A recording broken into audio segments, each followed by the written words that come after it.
Okay, so we've got to draw a graph now using some function transformations. This one's going to be kind of tough. Doing it constructively like this, we can talk a little bit about the way I would probably do this exercise if I were you and doing it on the computer, because they're going to give you four options and we could check it, right? So use the multiple choice against itself, right? But we don't want to do that. At first, we want to talk about this in terms of the transformations of the function going on here. So we have we say let g be this expression that involves the function f. So we have the graph of f below, so it's right here. That's great. So g is some sort of transformation of the function f. So we can look at this piece by piece and talk about what these individual parts are doing. So when we act on x, when we just act on x, we're going to be thinking about horizontal movement. So we know that when we divide x by some number, this is going to be a horizontal stretch when we divide. The x stuff is goofy because it usually does the opposite of what we think it will do. So if we would multiply this x by a 3, then we're going to be horizontally compressing it. If we add something to x, we're going to be moving it left. If we subtract, we're going to be moving it right. And that's kind of counterintuitive. But anyway, we've got two things going on here. We're dividing the x stuff by 3, so there's going to be let's write this down. So there's going to be a horizontal stretch by a factor of 3. The second thing we're going to do here is going to be with this 2 here. So when we add stuff to x, we're going to move it to the left. So the graph is going to move to the left. So I'm going to shift left 2 units. And then we have to deal with this stuff. So when we add a number to the function, it's either going to move it up and down. So we're adding a 4 plus f. We're going to move it up 4 units. If we were subtracting 4, we would move it down 4 units. But we're adding. So third is we're going to shift up 4 units. So let me maybe just reference here. So this is the first thing. This is the second thing. This is the third thing.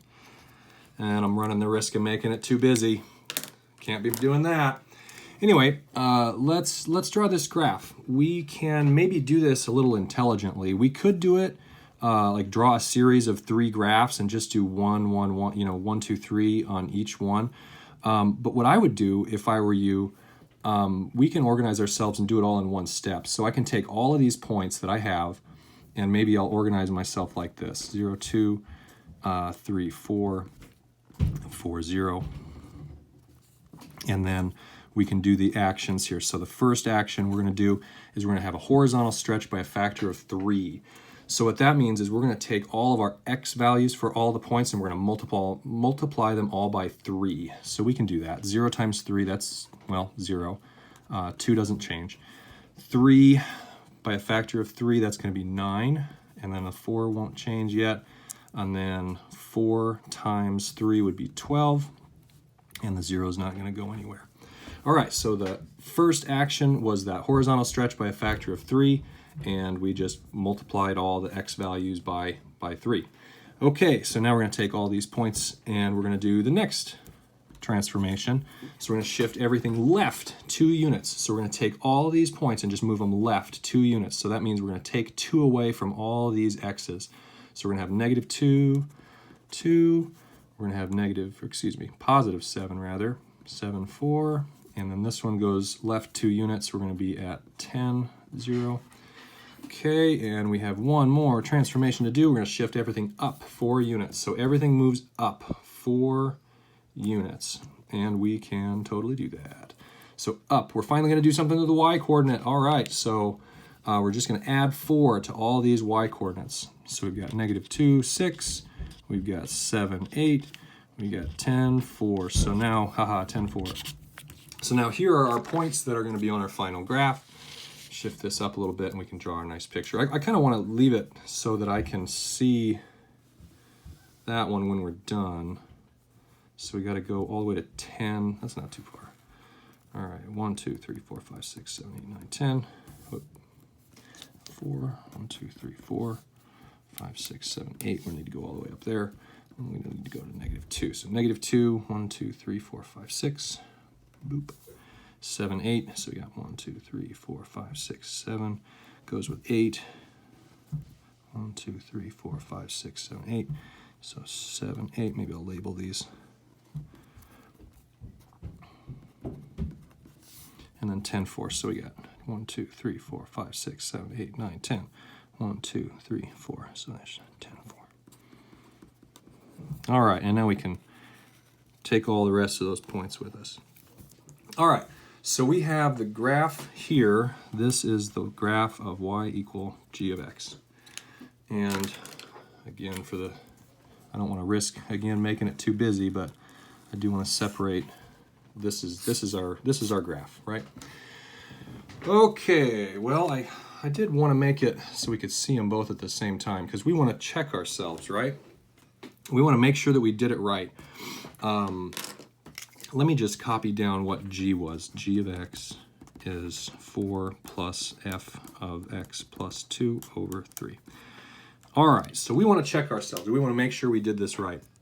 So that means, well, all these points, let me move this up. All these points that we just drew on our graph, they all have to be on the graph of g.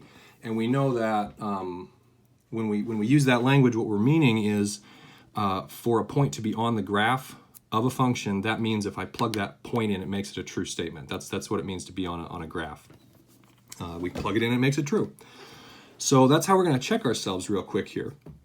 So let's take this point here, -2, 6. We want to make sure that that's on here. So if I put it at -2, then I would write 4 plus f -2 plus 2 over 3. Okay, so we want to know what g of -2 is analytically, right? Not graphically. So we can figure this out. So -2 plus 2, that's 0. 0 divided by 3, that's also 0. So this is just 4 plus f of 0, whatever that is. Well, we are given the graph of f. So we can just look at the graph of f and say, oh, hey, I want f of 0. Well, it's 2, right? F of 0 is 2 because this is the graph of f, right? So f of 0 is 2, and we can put that right here. So that's 4 plus 2, so that's 6. So now what we have just shown is that g of -2 is in fact 6, and it worked, right? So the point that we drew on our graph worked, and that's wonderful. So on the computer, when it's given you 4 options, you can just do that. You can just check yourself there. Take one of the points and run it through the function g and see if it works out. Like specifically take your point here, 7, 8, right? I need 7, 8 to be on my graph so I can find what g of 7 is, and it better be 8. If we did it right, it better be 8. Here, I'm gonna put a line in between there. So g of 7, we got 4 plus f of 7 plus 2 over 3. And we want to see what that is. We got 4 plus f of, what is this? 7 plus 2 is 9, divided by 3 is 3. So f of 3.